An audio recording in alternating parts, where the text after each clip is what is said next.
आहा, कितना सुंदर चरित्र याद आया। नाम भी 2 दिन से याद आ रहा है, नामाचार्य श्री हरिदास ठाकुर। इसी बंगाल की भूमि में हुए। जन्म से मुस्लिम थे, लेकिन भगवत कृपा उनके ऊपर हो गई।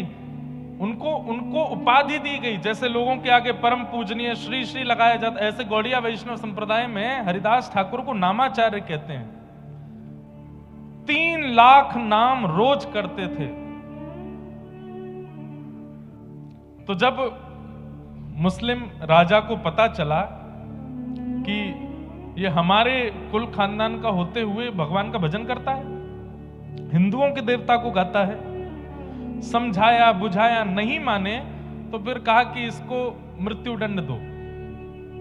तब किसी सेनापति ने कहा कि बोले मृत्यु दंड तो बहुत सरल होगा, इसको फांसी पर लटका देंगे, इसको क्या 2-4 मिनट दर्द होगा।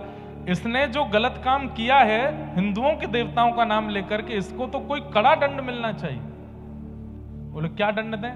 बोले हाथ बांधो, पैर बांधो, बाजार में लेकर के निकलो और इस पर कोड़े बरसाओ। कोड़े में भी कील होनी चाहिए बड़ी बड़ी, कि वो कील जब इसके कोड़े पड़े और कोड़ा जब हटाया जाए तो पूरे शरीर को छीलते हुए निकले। राजा बोले उससे क्या होगा? बोले बाजार में जब बच्चा बच्चा इसको देखेगा, लोग इसको देखेंगे, तो कल को कोई भी, अरे मुस्लिम तो क्या, दूसरी जाति के क्या, हिंदू भी अपने देवता का नाम लेने में घबराएंगे जब देखेंगे कि ये दंड मिल रहा है। तो राजा ने कहा यही ठीक है। मैंने एक दिन बताया था, हरिदास ठाकुर पर जब कोड़े मारे जाते थे तो रक्त की बूंद नहीं निकलती थी, पिचकारियां निकलती थी शरीर से। लेकिन जब वो कोड़ा पड़ता था और उस समय जब वो दोनों भुजा उठा करके और ऊंचे स्वर में बोलते थे हरि बोल हरि बोल हरि बोल, कोड़े बरसाने वाले के चरण पकड़ लेते थे और क्रोध में नहीं, नेत्रों में भाव भरे रहते, अश्रु भरे रहते। बोले बड़ी कृपा। मैं तो चाहता था कि मैं ऊंचे स्वर में नाम गाऊं, लेकिन मैंने पूरी ताकत लगाई। इतना ऊंचा स्वर मेरा पहले कभी नहीं प्रकट हुआ जितना ऊंचा स्वर आपके कोड़े मारने से प्रकट हुआ है। और मारिए।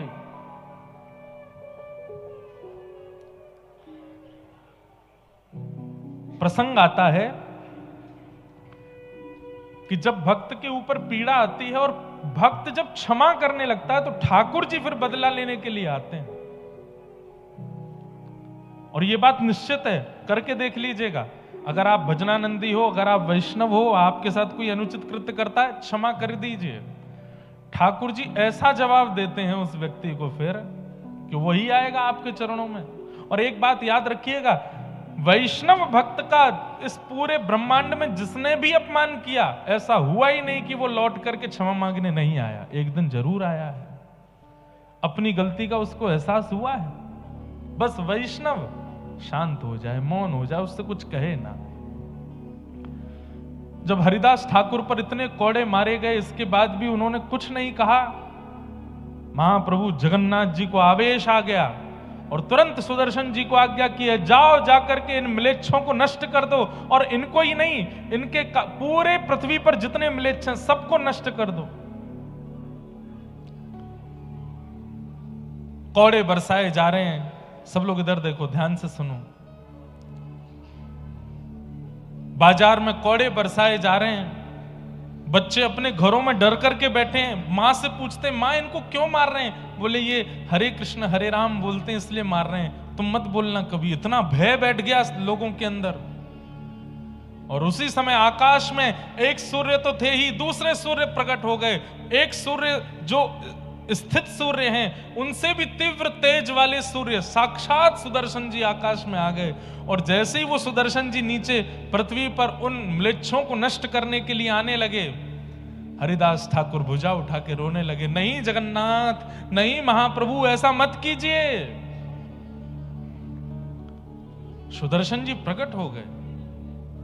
प्रकट होकर के बोले, हरिदास ये तुम पर कोड़े मार रहे हैं और तुम पर किए जा रहे अत्याचार को देख करके लोग नाम गान करना बंद कर दे रहे हो, और तुम कह रहे हो इनको मत मारो। क्यों? जरा हटो तो, मुझे देखने दो इन लोगों को। चरणों में गिर गए। बोले नहीं सुदर्शन जी, ये त्रेता नहीं है, ये सतयुग नहीं है, ये द्वापर नहीं है, ये कलयुग है। आपने त्रेता में उद्धार किया है, आपने द्वापर में उद्धार किया है, आपने सतयुग में उद्धार किया है। कलयुग में उद्धार नहीं, कलयुग में तो स्वीकार करना है, सबको स्वीकार करना है, सबका कल्याण करना है। इसीलिए आज भी आप जगन्नाथपुरी में देखेंगे महाप्रभु जगन्नाथ जी के बगल में सुदर्शन जी तीखे नहीं है। सुदर्शन जी का स्वरूप क्या है? उनके जो कोने हैं वो तीखे हैं। उनका जो स्वरूप है, आज नील चक्र का आप दर्शन करेंगे जगन्नाथ मंदिर के ऊपर, नील चक्र खूब तीखा है। अगर वो नील चक्र जोर से घूमने लगे, किसी के नगर के नगर उड़ाने की सामर्थ्य नील चक्र में है। लेकिन महाप्रभु जगन्नाथ जी के बगल में जो सुदर्शन जी विराजमान है, लोगों ने दर्शन किए कि नहीं पता नहीं, वो एक दंड के रूप में बैठे हैं। दंड के रूप में सुदर्शन जी का वो स्वरूप नहीं है। क्यों? क्योंकि कलिकाल में इन भक्तों ने ठाकुर जी से प्रार्थना की कि यहां पर संहार नहीं करना है, यहां पर उद्धार नहीं करना है, यहां तो हर किसी को स्वीकार करना है। सुदर्शन जी महाराज शांत हो गए। महाप्रभु जगन्नाथ जी से जाके बोले हरिदास ठाकुर ही नहीं मारने दे रहा है। महाप्रभु जी बोले ये मेरे भक्त हैं, ये अपने ऊपर अत्याचार करने वालों को भी क्षमा कर रहे हैं। बोले ये कलिकाल के भक्त हैं। ऐसे नामाचार्य हरिदास ठाकुर। फिर उनके बड़ी सुंदर कथा है कि इतना मारा फिर भी उनकी मृत्यु नहीं हुई। तो उन सैनिकों को लगने लगा कि ये तो मर नहीं रहा है, और अगर ये नहीं मरा तो राजा हमको मार देगा। तो उनकी पीड़ा देख करके हरिदास ठाकुर बोलने लगे क्या बात है? बोले तू मरता नहीं है और तू नहीं मरेगा तो राजा हमको मार देगा। तो हरिदास ठाकुर बोले चिंता नहीं करो, मैं अभी मर जाता हूं। लेट करके अपने आप प्राण त्याग दिए और बोले अब आप राजा से जाकर के कह दो कि मैं प्राण त्याग चुका हूं। ऐसे हरिदास ठाकुर नामाचार, नाम 3 लाख नाम रोज करते थे। कोड़ों से नहीं मरे, हर प्रकार की योजनाएं बना ली, फिर भी उनकी मृत्यु नहीं हुई।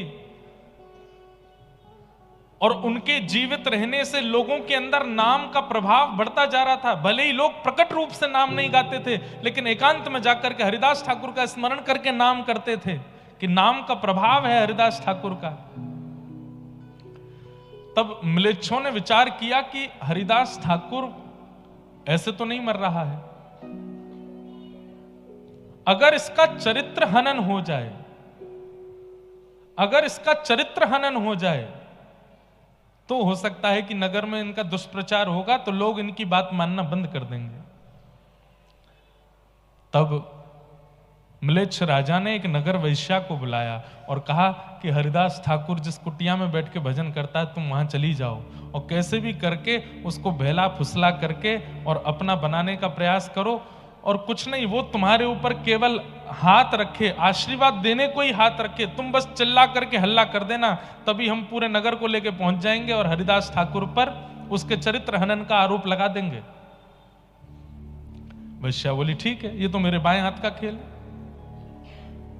पहुंच गई वैश्या, हरिदास ठाकुर बैठे हैं और वैश्या ने जाकर के कहा ये आपके बंगाल के भक्त हैं।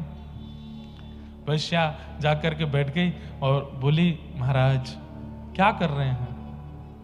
बोले मैं नाम कर रहा हूं। बोले इतने युवा हैं आप, इतना सुंदर आपका यौवन है, अभी युवावस्था में है, कहां नाम कर रहे हैं? मेरी इच्छा है मेरे पास बैठिए, मुझसे थोड़ी बात कीजिए। हरिदास ठाकुर बोले देवी आप मेरे कुटिया में आई हैं, आपकी इच्छा जरूर पूरी करूंगा, लेकिन मेरा नियम है मैं 3 लाख नाम किए बिना कुछ नहीं करता। पहले अपना नाम कर लूं, उसके बाद आपसे मिलूंगा। आप थोड़ी देर प्रतीक्षा करो, बस मेरा नाम हो जाए फिर मिलता हूं। वैश्या बैठ गई सामने और श्री हरिदास ठाकुर नाम में लग गए। करते करते करते दोपहर हो गई, दोपहर से शाम हो गई, शाम से रात हो गई। सामने बैठी वैश्या को नींद आने लगी। हरिदास ठाकुर बोले आपको निद्रा आ रही है, आप चाहो तो थोड़ी देर विश्राम कर लो। यहां वैश्याएं सुधर रही हैं, यहां पर सब सुधर रहे हैं, पर ये कब सुधरेंगे? अरे सुन लो भैया, मोनेर मोनेर तो वैश्या बोली आप अपना नाम कर लीजिए, मैं कल आ जाऊंगी आपके पास। बोला हाँ कल आ जाना। हरिदास ठाकुर का नियम था कि 12 बजे अगर 3 लाख नाम पूरे हुए तो 12:01 पर दूसरे दिन का नाम शुरू कर देते थे। वैश्या सुबह फिर से आ गई, आकर के देखा तो हरिदास ठाकुर फिर से नाम में बैठे। बोले आपका कल का पूरा नहीं हो। बोले कल का तो पूरा हो गया, दूसरे दिन का शुरू हो गया। अभी देवी अब तो प्रतीक्षा कर, आप अगर थोड़ी देर पहले आती, जब नाम पूरा हुआ तभी आ जाती तो आप जो कहती मैं आपकी इच्छा पूरी करता, पर अब तो दूसरे दिन का नाम चल रहा है, अभी 3 लाख होगा तभी बात करूंगा मैं।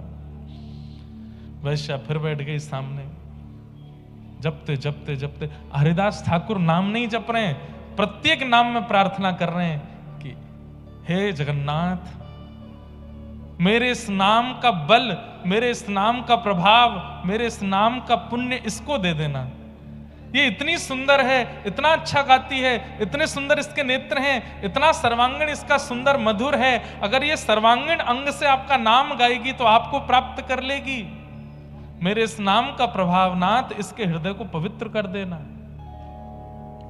दूसरा दिन भी निकल गया। वैश्या रात्रि में बोली मैं जाती हूं, कल फिर आऊंगी, मुझे सही समय बताओ कितने बजे नाम पूरा होता है। बोले मुझे समय तो नहीं पता, पर तुम आ जाना सुबह भोर में, मंगला में आ जाना, सुबह सुबह 4 बजे आ जाना। ठीक है। अगले दिन तीसरे दिन वैश्या 4 बजे पहुंच गई। हरिदास ठाकुर तीसरे दिन का नाम प्रारंभ कर चुके थे। बोले अब तो देवी प्रारंभ हो गया, अब तो ये पूरा। तब उस वैश्या के मन में ये आया कि मेरा रूप इतना सुंदर है, मैं जिसको देख लेती हूं वो मेरे पीछे खिंचा चला आता है, और मैं 3 दिन से इनके यहां आ रही हूं। ये क्या 2 अक्षर का नाम है जिसके पीछे ये मेरी ओर नहीं देख रहे हैं? ऐसा क्या है इस नाम में जिस नाम के प्रभाव से ये मेरी ओर नहीं देख रहे? तब उसने प्रार्थना करते हुए कहा आप क्या नाम करते हैं, थोड़ा मुझे सुनाएंगे? बोले सुनोगे? हरे कृष्ण कृष्ण कृष्ण हरे हरे, हरे राम राम राम हरे हरे। जैसे ही नाम महामंत्र सुनाया, बंधुओं एक बात बताएं,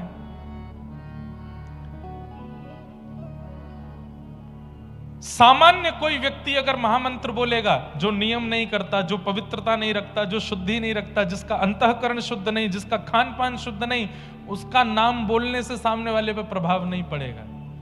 लेकिन अगर कोई नामनिष्ठ हो, जिसका तन भी पवित्र है, मन भी पवित्र है, जीवन भी पवित्र है, सर्वांगीण अंग पवित्र है, वो स्वर में, बेस्वर में, बेताल में भी अगर नाम बोल देगा तो सामने वाले का चित्त पिघल जाएगा। और इसका एक प्रमाण बताएं, जैसे उस वैश्या ने ये नाम सुना, वो नाम सुनकर के आश्चर्यचकित होकर के हरिदास ठाकुर को देखने लगी, तुरंत उठ करके अपने घर चली गई। आज तक उसको अपना कृत्य पाप नहीं लगता था। बहुत ध्यान से सुनिएगा, उस वैश्या को अपना कृत्य पाप नहीं लगता था। उसको लगता था ये तो पैसा कमाने के लिए सब लोग करते हैं कुछ ना कुछ, मैं ये करती हूं, इसमें बुराई क्या है। लेकिन आज पहली बार उसको पाप बोध हुआ। क्या समझे? आप यदि किसी वैष्णव को देख रहे हो, आप यदि किसी महापुरुष को देख रहे हो, और देख करके आपके मन में आया कि बस कृपा हो गई, इनका हमने दर्शन कर लिया, आदि आदि, समझना अभी दर्शन नहीं किया। लेकिन किसी महापुरुष को देख करके अपने जीवन के किए हुए कुछ कृत्यों पर अपने ऊपर आत्मग्लानि हो, तब समझना कि आपने वास्तव में दर्शन किया है। अपने पूर्व के किए हुए कोई पाप आपके सामने आकर के खड़े हो जाएं और आपको चिंता होने लगे कि ये तो मैंने बहुत बड़ा अपराध किया है, अपराध बोध यदि हो जाए तो समझो कि आपने संत दर्शन, वैष्णव दर्शन किया है। और हजारों संतों को, वैष्णवों को देखने के बाद भी अपने पूर्व के अपराधों पर कभी बोध नहीं होता। आपने कोई दर्शन नहीं किया। कितनी बड़ी बात। संत दर्शन ठाकुर जी की याद करावे, संत दर्शन किशोरी जी की याद करावे, ये बाद की बात है, पर संत दर्शन आपके कृत्यों को दिखा दे, स्वयं की दृष्टि अंदर झुकवा करके दिखा दे कि तुमने ये चीजें गलत की हैं, इसका प्रायश्चित करो, तब समझो कि वैष्णव दर्शन हुआ है। या फिर मैं ऐसा कहूं, आप तो देखेंगे तो आपको उनके दर्शन से धाम की याद, व्रज की याद, ठाकुर जी की याद आएगी, लेकिन यदि वो कृपा भर के आपको देख लेंगे तो आपको अपने पूर्व के कृत्यों के प्रति बोध होगा कि ये मैंने गलत किया, पहले मुझे इसका प्रायश्चित करना है। आज वो वैश्या रो रही है, इतना वो जीवन में कभी नहीं रोई, फूट फूट करके रो रही है, और एक एक क्षण उसको याद आ रहा है कि मैंने अपने तन को बेचा, मैंने कितने लोगों के घर उजाड़ दिए, मैंने कितने पुरुषों का जीवन बर्बाद कर दिया, कितनी माताओं का जीवन नष्ट कर दिया। आज उसको इतनी आत्मग्लानि होने लगी, इतनी आत्मग्लानि, अब तो वो कुटिया से बाहर, अपने घर से भी बाहर निकलती है तो मुंह छुपा के निकल रही है। और बस पहुंच गई हरिदास ठाकुर के पास। एक बार नाम सुनने के प्रभाव, एक बार प्रत्यक्ष नाम सुनने का प्रभाव, और दूसरा वो 3 लाख करके करीब 9 लाख नाम तो हरिदास ठाकुर ने उसके सामने जपा है। इस कारण से उस वैश्या के मन में बस उथल पुथल हो रही है, वो चरण पकड़ रही है हरिदास ठाकुर के। मैं कैसे उद्धार करूंगी, मुझे तो जगन्नाथ जी कभी स्वीकार ही नहीं करेंगे, मैंने तो इतने बड़े पाप किए। व्यक्ति अपने जीवन में 10-5 पाप करता होगा, पर मैंने तो अपने पूरे जीवन में, अपनी बाल्यावस्था से अब तक पाप ही पाप किया है, मुझे महाप्रभु कैसे स्वीकार करेंगे। हरिदास ठाकुर बोले, ठाकुर जी की यही कृपा है, मानवों में और ठाकुर जी में अंतर यही है कि मानव गलतियां मरते दम तक याद रखता है और ठाकुर जी एक क्षण में भुला देते हैं। हम मानवों का स्वभाव कैसा है, कोई व्यक्ति हमसे सॉरी भी बोल देता है ना, हम ठीक है, लेकिन मन में रखते हैं कि नहीं इसने ऐसा किया था। कोई व्यक्ति गलती कर भी देता है तो हम उसको कहते हैं अच्छा ठीक है भाई, कल गया बात गई, कल रात गई बात गई, छोड़ो। लेकिन जब वो व्यक्ति सामने नहीं होता, 4 लोगों से उसकी बुराई भी कर दे, अरे तुम क्या जानो इसके बारे में, ऐसा ऐसा किया हुआ है इसने।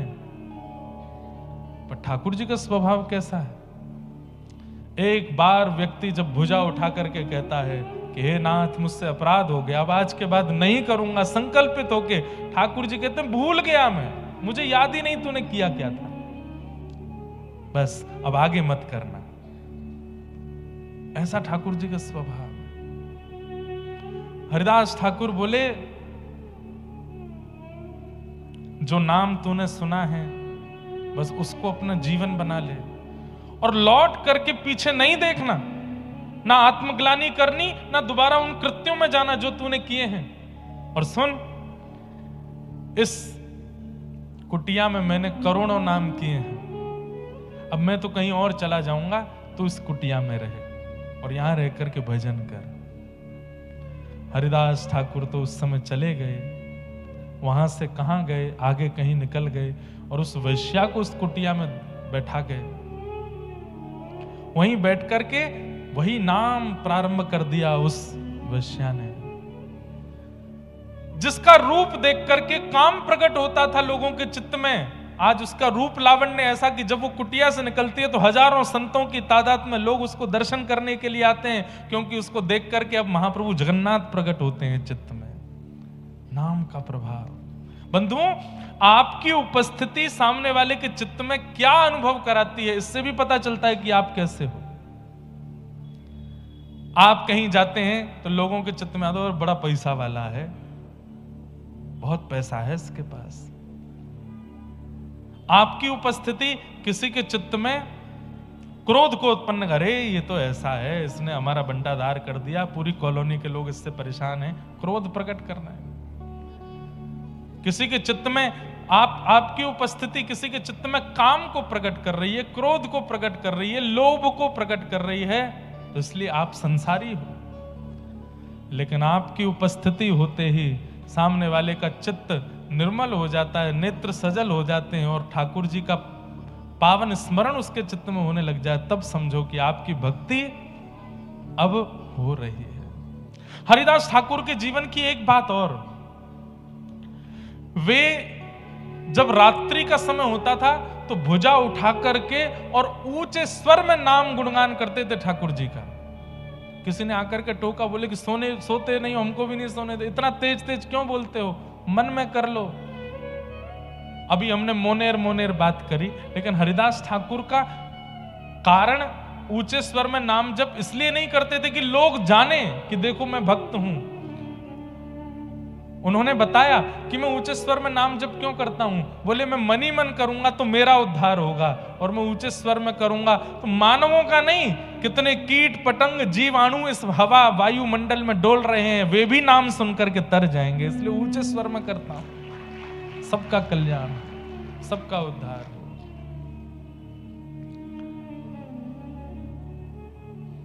सामान्य नहीं है, नाम निष्ठ हो जाइए। कलयुग में ये नाम ही कल्याण करने वाला है, नाम ही उद्धार करने वाला है। और वह नाम भी कैसे, जैसे बहुत प्यासा व्यक्ति जब पानी पीता है तो प्रत्येक घूंट अगली घूंट की और इच्छा प्रकट करती है कि वो भी मेरे अंदर आवे ताकि मेरी प्यास बुझे। नाम भी ऐसा ही होता है, एक बार कह दिया हरे कृष्ण तो दूसरा हरे कृष्ण बोलने के लिए आप इतने उत्सुक हैं, तीसरा हरे राम बोलने के लिए उससे भी ज्यादा उत्सुक हैं, चौथा हरे राम बोलने के लिए उससे भी ज्यादा उत्सुक हैं। हरे हरे बोलते बोलते तो नेत्रों से अश्रु निकल जाए, ऐसी उत्कंठा नाम के प्रति हो जाए, तब नाम प्रभावशाली। उत्सुकता भक्ति में बहुत जरूरी है, एक्साइटमेंट। अगर आप उत्सुक नहीं हैं तो आपका नियम क्रम व्रत अनुष्ठान परिक्रमा सब व्यर्थ है।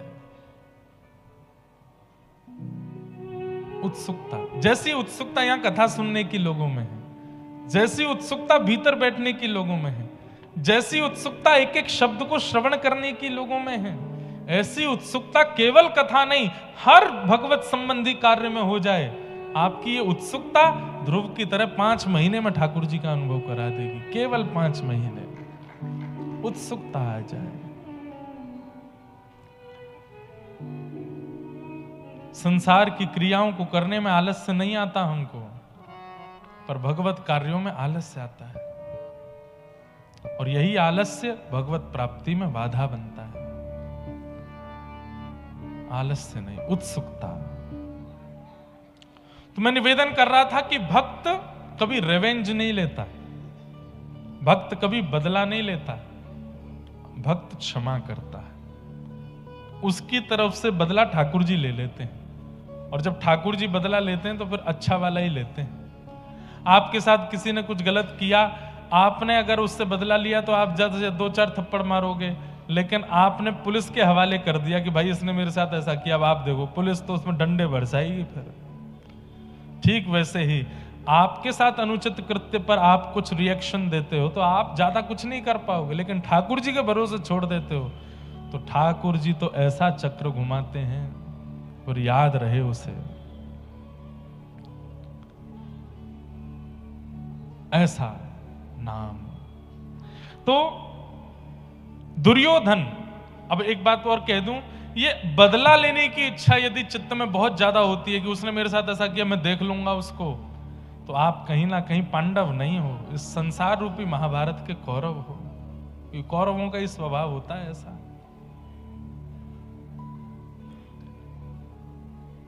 दुर्योधन ने अश्वत्थामा से कहा, मैं अगर राज्य गद्दी पर नहीं बैठा तो ये भी नहीं बैठने चाहिए, इन पांडवों को सोते हुए रात में मार दो।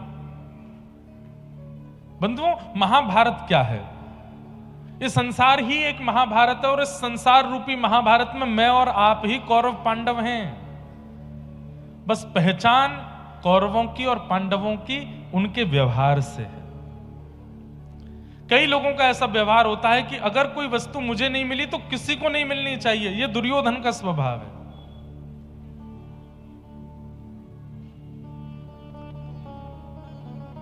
यह दुर्योधन का स्वभाव है। अश्वत्थामा का स्वभाव क्या है? चाहे जैसे भी हो, मुझे एक पदवी मिलनी चाहिए, कई लोग पदवी के लिए बहुत लड़ते हैं, झगड़ते हैं, पूरे प्रयास करते हैं कि हमें एक पदवी मिल जाए। कई बार यहाँ मंच पे प्रणाम करने लोग आते हैं, कई उनमें से ऐसे होते जब तक वो अपनी पदवी नहीं बता देंगे वो जाते ही नहीं। हम इस नगर के फलाने क्षेत्र के ये हैं, हम इसके कमेटी के ये हैं, हम इसके वो हैं। एक बात कहें, सूरदास जी, मीराबाई आदि आदि जितने भी भक्त हुए, इन्होंने कभी परिचय नहीं दिया कि हम भक्त हैं। इनका परिचय ठाकुर जी ने दिया।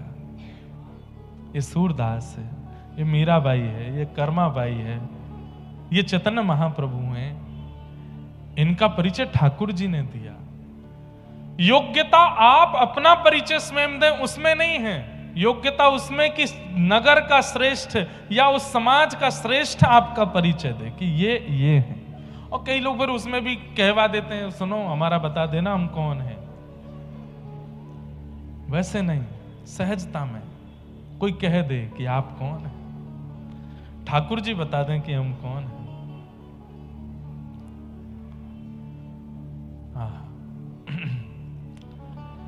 तो अश्वत्थामा रात्रि में गए, पांडवों को मारने के लिए गए, लेकिन ठाकुर जी रक्षा कर रहे थे, इसलिए पांडवों को बाल बांका भी नहीं कर पाए। लेकिन द्रौपदी के सोते हुए 5 पुत्रों को देख करके उन्हें मार दिया। प्रातःकाल का समय हुआ, जब पता चला कि यह कृत्य अश्वत्थामा ने किया है, तो अर्जुन ने अश्वत्थामा को बंदी बना करके मारने का प्रयास किया, लेकिन सबने मना किया कि इसको जीवित छोड़ दो। तत्पश्चात अश्वत्थामा की आधी दाढ़ी मूंछ मोड़ दी गई, उसका अपमान किया। तो अपमान के बाद उसने पुनः ब्रह्मास्त्र छोड़ करके उत्तरा के गर्भस्थ शिशु को मारने का प्रयास किया। मैं एक बात कथा में कहा करता हूं, बहुत ध्यान से सुनिएगा। सूत्र है, अपमान का बोध उसी को होता है जिसको सम्मान की बहुत इच्छा होती है। जिसे बहुत सम्मान की इच्छा होती है, बार बार अपमान भी उसी का ही होता है। और जिस व्यक्ति को कभी सम्मान की इच्छा नहीं होती, उसका कोई अपमान कर भी देता है तो उसको पता नहीं चलता। उसको 4 लोग, तेरा अपमान हुआ, अच्छा मुझे पता ही नहीं थी। बोला हाँ, उन लोगों ने षड्यंत्र के कारण ये काम किया होगा भैया, मुझे तो नहीं पता चला, मेरे को तो अनुभव ही नहीं हुआ। हम एक प्रार्थना करें, आप लोग कथा सुनते हैं, तिलक लगाते हैं, सम्मान की इच्छा छोड़ दीजिए। हम व्यासपीठ पर बैठते हैं, हमें तो जबरदस्ती मिलता है इतना ज्यादा, हम तो प्रार्थना करते हैं कि इसके आदी ना हो जाएं। पर ऐसा नहीं है अपमान नहीं होता, बहुत अपमान होता है। बहुत लोग गलत भी बोलते हैं, बहुत लोग उल्टा सीधा भी बोलते हैं, बहुत लोग बिना सत्य जाने कुछ कुछ भी लांछन भी लगाते हैं। पर हमको बड़ी प्रसन्नता है, क्योंकि सम्मान की इच्छा कभी करी नहीं, इसलिए अपमान का बोध होता नहीं है। इसलिए कोई षड्यंत्र के तहत अपमान करता भी है तो पता चलता नहीं है चित्त को कि अपमान हुआ। सम्मान की इच्छा मत रखो। सम्मानम कलयाति घोर गरलम नीचप्पमानम क्षुधा। इस संसार में सबसे बड़ा विष क्या है? सम्मान की इच्छा, क्रेडिट। अच्छा एक और बात, सम्मान का मतलब यही नहीं होता कि आपका बहुत माला हार पहनाए, ये क्रेडिट लेना भी सम्मान होता है। अब होगा जब कमेटी की कथा होती, बुरा नहीं मानना कमेटी वाले सब लोग, जब कमेटी की कथा होती है तो उनमें फिर कथा के बाद में आपस में होती है, अरे महाराज बहुत जोर की कथा हुई, इतनी भीड़ आई, इतनी भीड़। हमने बुलाया था, हमने। किसने प्रस्ताव दिया था महाराज जी का? मैंने दिया था। फिर तीसरा नंबर तो मैंने दिलवाया था, मैंने नंबर ही नहीं दिया होता तो कैसे बात करते तुम? अरे हमने ये व्यवस्था की, हमने वो की। सम्मान, ये क्रेडिट लेने का सम्मान, ये भी बहुत होता है। ये मैंने इसलिए बोल दिया ताकि 7वें दिन के बाद यहां हो नहीं ऐसा। अच्छा एक नया ट्रेंड और चला है, हम लोग इतने चतुर हैं। हमारे बरसाने वाले पूज्य श्री रमेश बाबा महाराज, जिनकी गौशाला में भी लाल जी का उत्सव था, वो एक बार अपने प्रवचन में कह रहे थे कि भक्त सीधा नहीं होता। ठाकुर जी चतुर हैं, हम चतुर शिरोमणि हैं। हम इतने चतुर हैं कि सब कुछ करने के बाद में, जब बाद में बात होती है ना, क्रेडिट वाली बात होती है, तो मनी मन चाहते तो हैं कि मेरा नाम बोला जाए कि मैंने ये काम करवाया, लेकिन जब नाम बोल दिया था, अरे भैया पूरी भोजन की व्यवस्था तो इन्होंने देखी थी, हमने कुछ नहीं देखा, भैया देखो हमारा नाम नहीं बोला करो। अबे सब जगन्नाथ जी कर रहे, सब जगन्नाथ जी, सब महाप्रभु जी की कृपा, हमारा नाम मत बोला करो आप। अगली बार वो अगर भूल जाए नाम बोलना ब्लॉक। पूछे, अरे भाई तुम आए नहीं कल, वो सभा थी। अरे भैया तुम बड़े आदमी हो, परसों तुमने सबका नाम लिया, हमारा नाम नहीं लिया। अरे तुम ही पिछली बार मना कर रहे थे सब जगन्नाथ जी करते। अरे वो बात ठीक है, इतनी मेहनत हमने करी, खून पसीना एक किया, एक नाम नहीं बोला गया आपसे हमारा। भगवान का सहस्त्र नामों में एक नाम है अमानी, वो मान रहित हैं। और अनामी, ठाकुर जी का एक नाम ये भी है कि उनको नाम ही नहीं है कुछ भी। सब कुछ करने के बाद जो क्रेडिट दे देता है दूसरों को, उनको ठाकुर जी कहते हैं।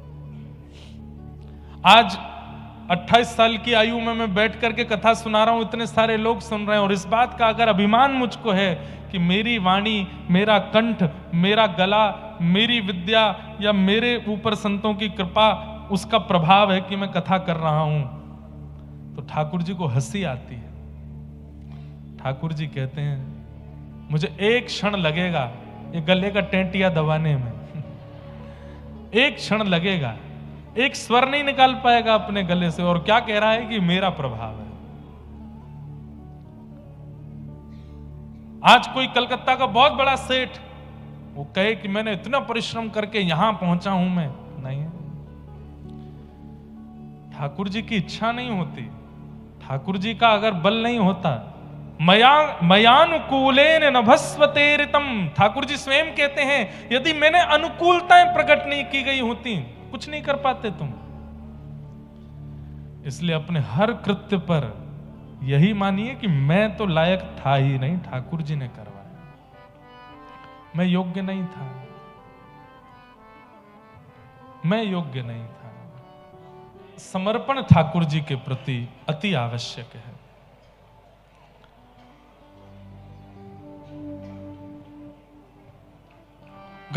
गर्भस्थ शिशु को मारने के लिए अश्वत्थामा ने ब्रह्मास्त्र छोड़ दिया, और यही गर्भ का बालक भगवान ने इसकी रक्षा की, और यही गर्भ का बालक कालांतर में परीक्षित हुआ।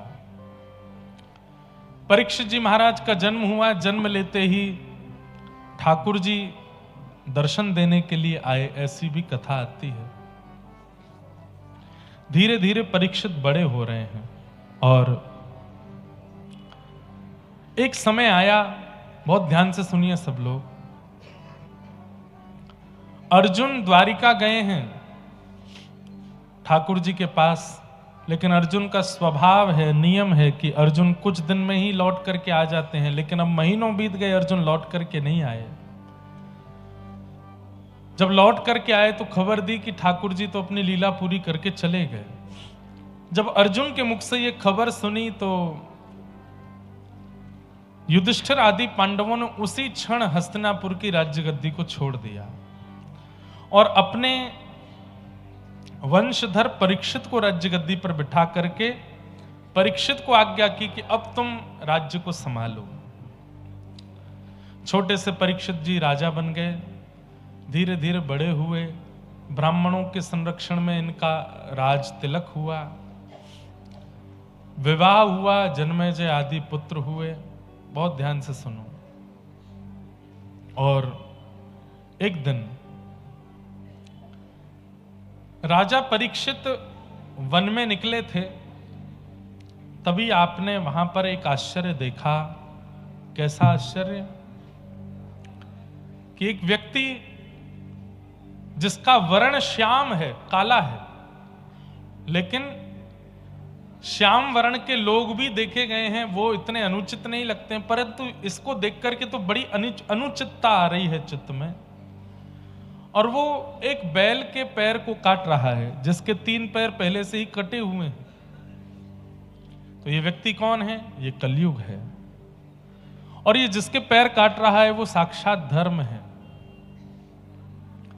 सत्य, दान, दया और पवित्रता, ये 4 चरण होते हैं धर्म के। आपके चित्त में अगर ये 4 भावनाएं नहीं है तो आप धार्मिक नहीं हो। धर्म के 4 चरण सत्य, दान, दया और पवित्रता। आजकल के युवा बालकों में एक बात सुनने में आती है, आज तो रविवार है, आज क्यों नहाए हम। आपके कलकत्ता में तो इतनी सर्दी नहीं पड़ती, हमारे यहाँ बहुत ठंड होती है। जब हम स्कूल में पढ़ते थे तो स्कूल के समय पे कितने सारे हमारे मित्र और क्लास के बच्चे, हम लोग आपस में बात करते थे तो मैं पूछता, मैं नहा के आए हो, सही से बताओ। अरे सर्दियों में कौन नहाता है यार, कौन नहाता है, हम तो ऐसे हाथ मुंह धो के आ जाते हैं। ऐसे ऐसे भी होते हैं लोग, पर नहीं। धार्मिक व्यक्ति का स्वभाव है वो नित्य स्नान करेगा। अरे ऐसे ऐसे लोग भी आपने देखे होंगे, भीषण बीमार पड़े हैं, हॉस्पिटलाइज्ड हो गए, फिर भी वो एक ही प्रार्थना करते हैं, हमको नहाने दो, बिना स्नान के हमारा चलेगा नहीं। पवित्रता।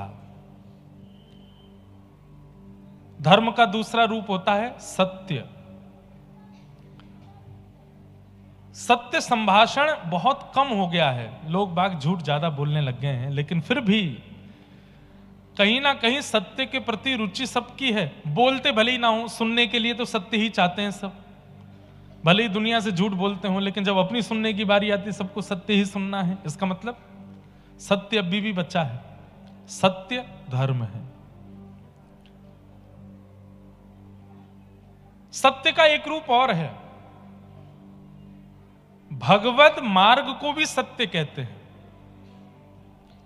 व्यक्ति जब भगवत मार्ग से परे चलता है, ना कथा सुनता, ना दर्शन करता, ना सत्संग करता, ना व्रत नियम करता, ना अनुष्ठान करता, किसी भी प्रकार से भगवत कार्यों से विहीन है, तो वो कहीं ना कहीं सत्य से विहीन है, असत्य के मार्ग पर चल रहा है। आएगा एक दिन, लौट के जरूर आएगा, पर तब तक शायद देर हो चुकी हो। सत्य का मार्ग सही समय पर चुन लिया जाए, ये अच्छा है। पर कलिकाल में भगवान ने बड़ी कृपा कर रखी है, व्यक्ति जब भी आ जाता है तब स्वीकार कर लेते हैं ठाकुर जी, पर फिर भी इतनी देर ना हो जाए कि अब कुछ करने लायक बचे नहीं। अब सत्य के मार्ग पर आके क्या फायदा। सत्य।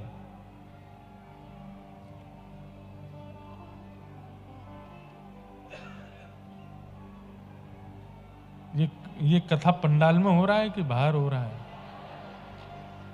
कहां? पीछे, सबसे पीछे। क्या कर रहे हैं वो लोग? हैं? खड़े हैं? अच्छा, बाहर हो रहा है कुछ, होने दो। क्या बता रहा था मैं? हैं? सत्य। हमारे लिए कितना कठिन टास्क है ना। पूरा एक धारा प्रवाह बनता है मन में, और उस पर जैसे चलते हैं फिर एक बांध आता है, अब उस बांध से भटक जाते हैं, फिर दोबारा उसी। देखो ये नामदेव जी महाराज ने कथा कीर्तन के बड़े नियम बताए, उसमें कथा के बीच में विघ्न आने को कितना बड़ा पाप बताया गया। इसलिए हम आप लोगों को रोकते हैं, उठ के मत जाओ, फोन मत चलाओ, सो मत कथा में। किसी भी क्रिया से हमको डिस्टर्ब होगा तो वो विघ्न, ठाकुर जी उसको कथा में अपराध माना जाता है। इसलिए कथाओं का क्रम भी ऐसी जगह होना चाहिए जहां विघ्न हो ही ना, जहां विघ्न नाम का कोई भाव आवे ही ना। विघ्न कथा में कोई ये विघ्न थोड़ी वर्षा हो गई, वर्षा होना तो अच्छा है। कथा में संतों का आगमन होना, बीच में किसी महापुरुष का, ये सब तो कृपा है। कथा में विघ्न क्या है? वक्ता का धारा प्रवाह रुक जाना, ये विघ्न है। तो सत्य पर हम चर्चा कर रहे थे। सत्य का मतलब आप केवल सत्य बोलो वह तो है ही, पर सत्य का मतलब भगवत मार्ग चुन लेना भी सत्य कहलाता है। जब तक आप भगवत मार्ग नहीं चुन रहे हैं तब तक आप असत्यगामी ही हैं, लेकिन भगवत मार्ग चुनते हैं तुरंत आप सत्यगामी हो जाते हैं। तो सत्य, पवित्रता, तीसरा धर्म का स्वरूप होता है दान। दान, असहाय को दान, जरूरतमंद को दान। पर दान के रूप में हम धन को प्रायोरिटी देते हैं, दान के रूप में हम वस्त्र को प्रायोरिटी देते हैं, दान के रूप में हम अन्न को प्रायोरिटी देते हैं। पर शास्त्रों ने आज्ञा की सबसे श्रेष्ठ दान क्या है? ज्ञान का दान। किसी को ज्ञान मार्ग पर ले आना, किसी को भक्ति मार्ग पर ले आना, किसी कथा को सुना के, प्रवचन को सुना के, कोई अच्छी बात बता करके किसी को भगवत मार्ग का अनुगामी बना देना, सबसे बड़ा दान किया आपने। उसके जीवन को पूरा परिवर्तित कर दिया। इसलिए कथा में बंधुओं सूत्र लेकर के जाया कीजिए, और जो कथा में नहीं आते उनको सुनाया कीजिए जाके, और ऐसे ऐसे सूत्र इकट्ठा किया कीजिए कि जिसको सुनाने से उसके चित्त में भक्ति प्रकट हो, ताकि वो भी भगवत मार्ग में आवे। फ्लाइट जब टेक ऑफ होता है तो उससे पहले एयर होस्टेस अनाउंसमेंट करती है कि ऑक्सीजन लेवल कम होने पर ऑक्सीजन मास्क नीचे आ जाएंगे, पर अपना मास्क पहले लगाएं, फिर दूसरे का लगाएं।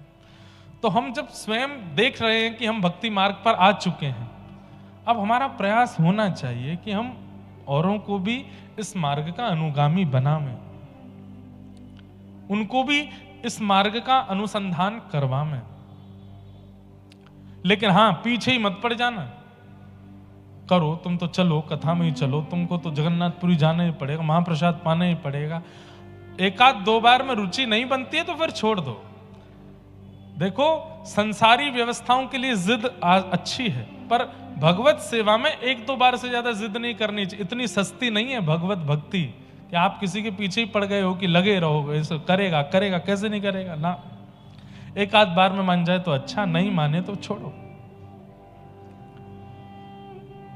तो सत्य, दान, पवित्रता, और चौथा धर्म का लक्षण है दया, करुणा, दया। भक्ति का स्वरूप है कि भक्त के अंदर दया होती ही होती है। भक्ति आएगी तो उसके अंदर पवित्रता, उसके अंदर दानशीलता, उसके अंदर दया आएगी। अगर कोई अपने आप को भक्त घोषित करता है और दया नाम की वस्तु नहीं है उसके अंदर, भक्त नहीं है वो। असुर होते हैं वो जिनमें दया नहीं होती।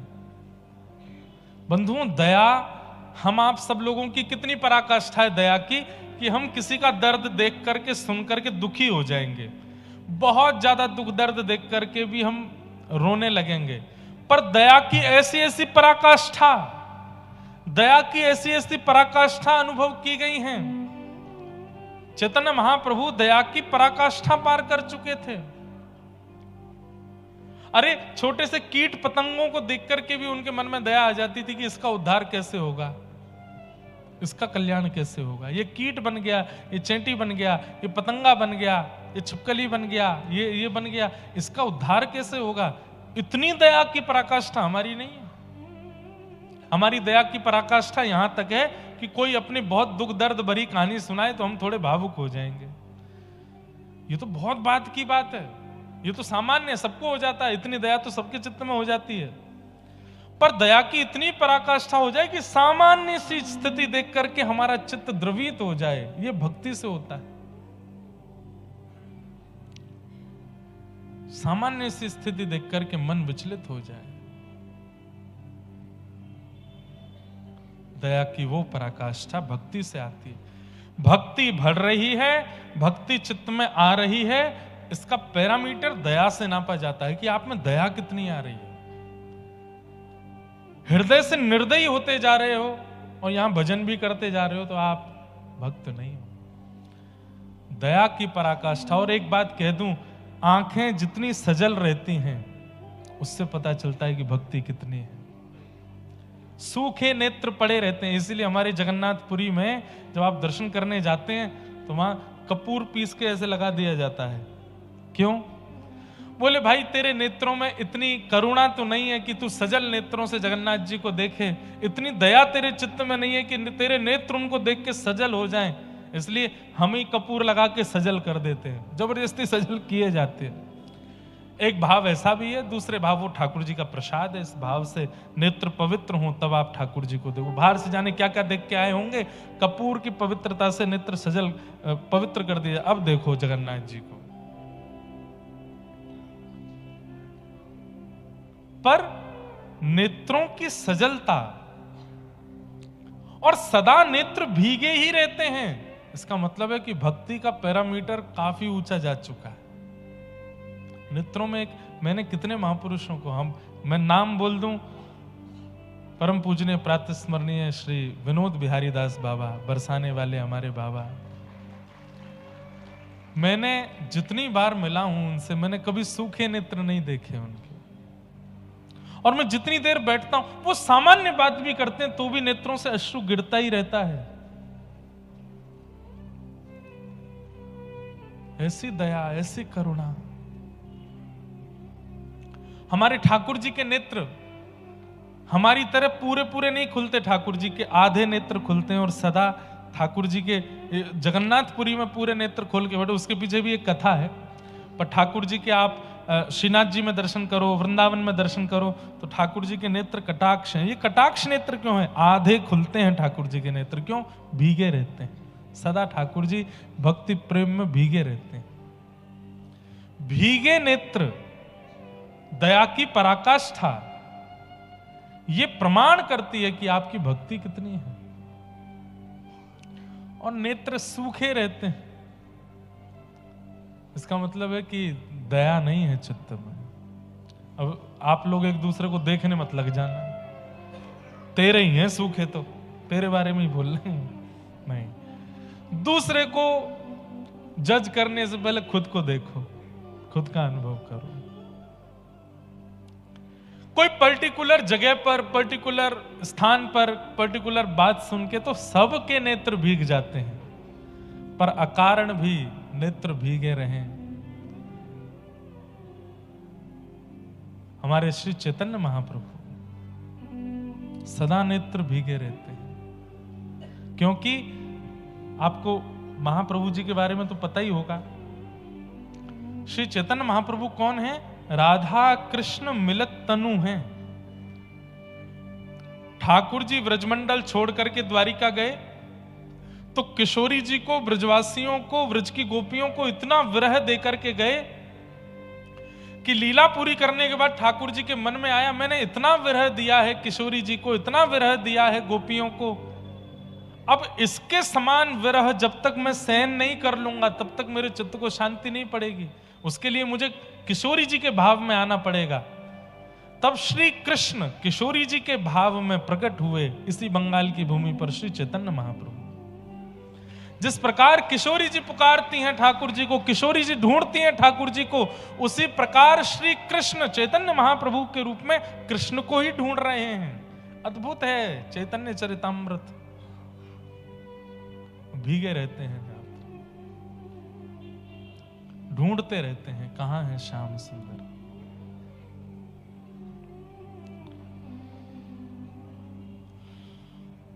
जगन्नाथ, आप कहेंगे महाराज जी भीगे नेत्र में ठाकुर जी हैं, यहां के ठाकुर जी के नेत्र इतने बड़े क्यों? ये ऊपर की जो पलक है ना, और ये पलक के ऊपर की जो त्वचा है, अगर ये किसी की हो ही ना तो उसके नेत्र जगन्नाथ जी जैसे हो जाएंगे। ये है ही नहीं महाप्रभु जी के। क्यों? व्रजवासी और किशोरी जी के विरह में महाप्रभु जी का तन पिघल गया है, इसीलिए हाथ भी नहीं है, भुजा भी नहीं है, चरण भी नहीं है, मुखमंडल भी नहीं है। ये पिघल गए हैं, इसलिए बड़े बड़े नेत्र दिखते हैं महाप्रभु जी के। नहीं तो इस पूरे ब्रह्मांड में यदि ठाकुर जी की विरह की पराकाष्ठा यदि कहीं है तो वो महाप्रभु जगन्नाथ जी हैं। विरह की पराकाष्ठा में इतना विरह हुआ ब्रजवासियों का कि तन पिघल गया ठाकुर जी का।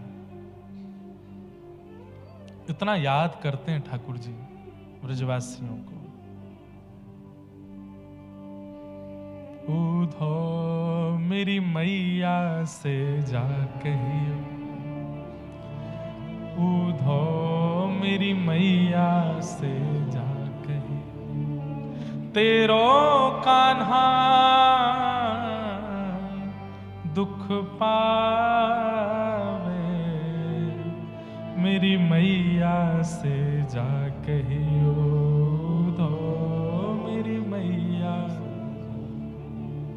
उद्धव, मेरी माँ को जाके बताओ, उनको लगता होगा कि मैं राज सिंहासन पर बैठा हूं, मैं सोने के पलंग पर सोता हूं, मैं मथुरा के राजभवन में रहता हूं, तो मैं बहुत सुखी हूं। ऐसा नहीं है उद्धव, तुम जाके बताओ मेरी मैया को कि मैं बहुत कष्ट में हूं। अरे उद्धव, तुमको पता है यशोदा मैया रोज नहीं नहलाती थी मुझे, तो सुबह उठा करके जैसे छोटे बालक को माँ गीले कपड़े से उसके तन को पोंछ देती है, ऐसे यशोदा मैया गुनगुने जल से, थोड़ा उष्ण जल से एक कपड़ा भिगो करके हाथ पोंछ देती, मुख पोंछ देती, आंख पोंछ देती, बोले लाला नहा लियो। मैं कहता हूं मैया तुमको रोज काई को ना नभावे? बोले लाला रोज रोज नभाऊंगी तो मलूक लगेगा, मलूक लगेगा तो नजर लग जाएगी, तू बुरो बावड़ो से ही रहकर, तू रोज मत नहाए कर। लेकिन उद्धव, जब से मथुरा आया हूं मैं रोज स्नान करता हूं। क्यों? कोई न मुख धोवे ताते जल, हमारी ब्रज भाषा का पद है। गर्म जल को ब्रज भाषा में कहते हैं ताता जल, गर्म जल। कोई न मुख धोवे ताते जल, अचरा पहुंच न भावे उधो, कोई न धोवे ताते जल, अचरा पहुंच न भावे। माखन रोटी नाम न जाने, माखन रोटी। अरे उद्धव, मैंने ब्रजमंडल में कभी थाली में भोजन नहीं किया, तो यशोदा मैया एक हाथ में मक्खन लेके रहती, एक हाथ में रोटी लेके चलती, और मक्खन रोटी कहीं भी एक दूसरे में मिला करके मुंह को पवा देती। मैंने थाली देखी नहीं, और यहां 56 भोग का थाल बन करके सामने आता है। उद्धव, माखन रोटी नाम न जाने, माखन रोटी नाम न जाने, कनुआ कही मोहे कोई न बुलावे, मेरी मैया से जा कहियो दो, मैया से जा तेरो कान्हा दुख पावे, मेरी मैया से जा कहियो दो, मेरी मैया से जा। कृष्ण विरह, ठाकुर जी कितनी करुणा में रहते हैं, कितने विरह में रहते हैं, कितने व्याकुल चित्त में रहते हैं। मैं ये कहना चाहता हूं केवल कि आपके हृदय में दया है, आपके हृदय में पवित्रता है, आपके हृदय में भक्ति है, उसका प्रमाण आपके नेत्र धीर गंभीर और सजल रहेंगे। उससे पता चलता है कि आपके चित्त में गंभीरता है, पवित्रता है, दया है, भक्ति है।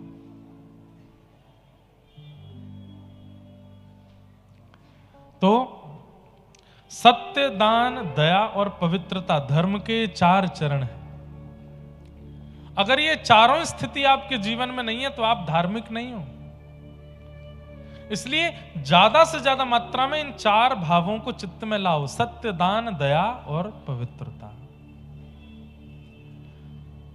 कलयुग में केवल एक चरण बचा है धर्म का, उसका नाम है सत्य। दया, पवित्रता और दान खत्म हो चुका है। आप लोग जिस दया, पवित्रता और दान का दर्शन करते हैं वो श्रेष्ठ नहीं है। पवित्रता केवल तन की रह गई है, मन पवित्र नहीं है लोगों का। कैसे कैसे लोग हमने देखे आजकल बंधुओं, तीर्थों में और वहां निवास करने वाले, वहां पर रह करके भजन करने वालों से कितने बड़े बड़े पाप हो रहे हैं। तन पवित्र है, मन पवित्र नहीं है। दया, दया के नाम पर भी केवल फोटोग्राफी और यही सब चल रहा है। किसी पर दया करके दान पुण्य भी करेंगे तो जब तक कैमरा ऑन नहीं होगा तब तक दान नहीं करेंगे। दया दान भी केवल दिखावा बन चुका है। तो केवल सत्य बचा है इस संसार में, बस उसको संभालिए। राजा परीक्षित ने जब देखा कि ये 3 पैर कटे हैं, चौथा पैर काट रहा है, तलवार निकाल के उसको मारना चाहा, चरण पकड़ लिए, मुझे मत मारिए, मैं कलयुग हूं। कलयुग नाम सुनते ही राजा परीक्षित घबरा गए, बोले तुम कैसे आ गए? बोले सतयुग के बाद त्रेता, त्रेता के बाद द्वापर, द्वापर के बाद अब मेरी बारी। राजा परीक्षित ने कहा कि तुम चले जाओ। बोले मैं नहीं जा सकता, आप चाहो तो मुझे कुछ स्थान दे दो, मैं वहां रह लूंगा। द्यूतम पानम स्त्रिय सूना यत्रा धर्मश्चतुर्विध। 4 स्थान दिए। जुए में रहना, मदिरा पान अभक्ष सेवन में रहना, पर स्त्री पर पुरुष संग में रहना, कलेश में रहना, लड़ाई झगड़ा में रहना। कलयुग ने कहा एक स्थान और दे दो, मेरा परिवार थोड़ा बड़ा है। तो अनीति से कमाए गए धन में रहना, बिना मेहनत के कमाए गए धन में रहना। ये 5 स्थान दिए गए हैं। बंधुओं, सुनने में 5 स्थान लग रहे हैं, परंतु ये इतने विस्तृत हैं, इतने विस्तृत हैं। अब जैसे सबसे पहला स्थान का नाम क्या? द्यूतम, जुआ। जुआ का मतलब वही नहीं जो जुआ, वो तो है ही मूल रूप जुआ का, पर जुआ के और भी प्रकार होते हैं। पैसों की शर्त लगाना, ये भी जुआ है। लगी 500 की, 10 की, 5 की, 1000 की, जुआ है। जुआ का मतलब क्या होता है? लक्ष्मी को दांव पर लगाना, ये जुआ है। और आप कहीं भी दांव पर लगाते हैं तो उसको जुआ माना जाएगा। बुद्धिमान लोग समझ जाइए कहां कहां के इशारे किए जा रहे हैं। कई लोगों को लगता है कि वहां पर धन लगाना जुआ नहीं है, पर नहीं, वो भी जुआ है। द्यूतम। दूसरा आता है पानम। और आप कहेंगे महाराज जी होता क्या है जुआ से? द्यूतम करने के बाद में, जुआ करने के बाद में लक्ष्मी को दांव पर लगा दिया तो ये तो सबसे बड़ा पाप है। अरे महाराज, जहां समाज में किसी अन्य की पत्नी को नजर उठा के भी देख लो तो उसका पति आपसे बोले, हे भाई कहां देख रहे हो, नीचे करो, मेरी पत्नी इसकी ओर क्यों देख रहे हो? तुम नारायण की पत्नी को दांव पर लगा दोगे, नारायण कुछ नहीं कहेंगे आपसे। पंचदेव नाराज हो जाते हैं जब लक्ष्मी को कष्ट दिया जाता है हमारे द्वारा। सबसे पहले गणपति, दूसरे सूर्य, तीसरे रुद्र, चौथे नारायण और 5वें देवी स्वरूप। ये सब नाराज हो जाते हैं जब लक्ष्मी को हम उत्पीड़ना देते हैं। पंचदेव रुष्ट होते हैं। इसलिए जुआ खेलने वालों को तब नहीं पता चलेगा, पर या तो उनके परिवार में या उनके जीते जी ही उनके सामने कुछ ऐसा होगा जो वो सोच भी नहीं सकते। और सबसे ज्यादा क्या होता है? बुद्धि विकृत, खानदान का सर्वनाश होता है। आगे चल करके सबकी बुद्धि दूषित हो जाती है। बच्चे सुनना बंद कर देंगे, उल्टे सीधे काम करना शुरू कर देंगे। घर में अपंग या किसी भी प्रकार की दूषितताएं आनी प्रारंभ हो जाएगी। ये सब शुरू हो जाता है। इसलिए द्यूतम से बचिए, जुआ नहीं खेलना, धन को कभी दांव पर नहीं लगाना, लक्ष्मी है वो। और आप लोग तो कलकत्ता निवासी, यहां तो देवी पूजा का तो इतना बड़ा महत्व। अभी भी मैंने आज सुबह देखे कई जगह सरस्वती जी के भी पंडाल बने हुए थे सरस्वती पूजन के लिए। केवल पंडाल बनाने से आपकी श्रद्धा नहीं होती है, आप उन्हीं के ही एक दूसरे फॉर्म धन को कहां कैसे कितना व्यय करते हो, उससे भी आपकी देवी पूजा सार्थक होती है। वो देवी है, लक्ष्मी। तो द्यूतम पहला स्थान। दूसरा पानम, मदिरा पान, भक्ष भक्ष सेवन, मांस मच्छी का भोजन और जल तुरई उसका भोजन। इन सब में कलयुग का निवास है, इन सब में कलिकाल का निवास है। प्रयास तो वैष्णवों को करना चाहिए कि घर में प्याज लहसुन भी ना बने, लेकिन कम से कम मांस मदिरा का प्रवेश तो ना हो रसोई में। और जिस घर में ठाकुर जी की सेवा होती है उसकी तो रसोई में फिर प्याज लहसुन भी नहीं आना चाहिए। इतनी पवित्रता तो रखे। आपको खाने की बहुत इच्छा, बाहर जाके खा लो, मांस मदिरा नहीं। मुझे आजकल सोशल मीडिया का जमाना, आगे पीछे काट के बीच का डाल देंगे। महाराज जी ने अलाउ किया कलकत्ता की कथा में, बाहर जाके खा लो। पाप उसका भी होता है, पर प्याज लहसुन खाने वाला व्यक्ति अगर साधक स्थिति में है तो उसकी साधक स्थिति में वो साधना नहीं कर पाएगा, तामसी पदार्थ है, इसलिए उसको मना किया गया। तो पानम में कम से कम मदिरा पान, भक्ष्य से सेवन, तंबाकू सेवन और जितने भी नशीले पदार्थ हैं इनका सेवन नहीं करना चाहिए। पानम, उसमें कलयुग का निवास है। द्यूतम पानम स्त्रिय, पर स्त्री पर पुरुष का संग, उसमें कलयुग का निवास है। कलयुग बुद्धि विकृत कर देगा। और चौथा स्थान दिया गया लड़ाई झगड़े में बहुत इंटरेस्ट होना। आए दिन बस यही सोचते रहते हैं इसने मुझसे कुछ कहे तो सही तो मैं इसको बताऊं। लड़ाई झगड़ा करना, ऊंची आवाज में बात करना, और आजकल वर्बली लड़ाई बंद हो गई है, सोशल मीडिया की लड़ाई शुरू हो गई है। अब उसके बारे में कुछ तुमको बोलना है, उसके मुंह पे नहीं बोलेंगे, उसके बारे में बोल के डाल देंगे। अब चार लोग उसको उछालेंगे, हाँ सही कह रहे हो, यही बात है, यही है, ये सब चल रहा है। क्या बोलते हैं उसको? Negative publicity. ये शुरू कर दिया है लोगों ने, दुष्प्रचार करने का। तो क्या बोल रहे थे? द्यूतम पानम स्त्रिय सूना। और पांचवा स्थान आता है बिना मेहनत के कमाया गया धन, बिना परिश्रम के कमाया गया धन। इसमें कलयुग का निवास है।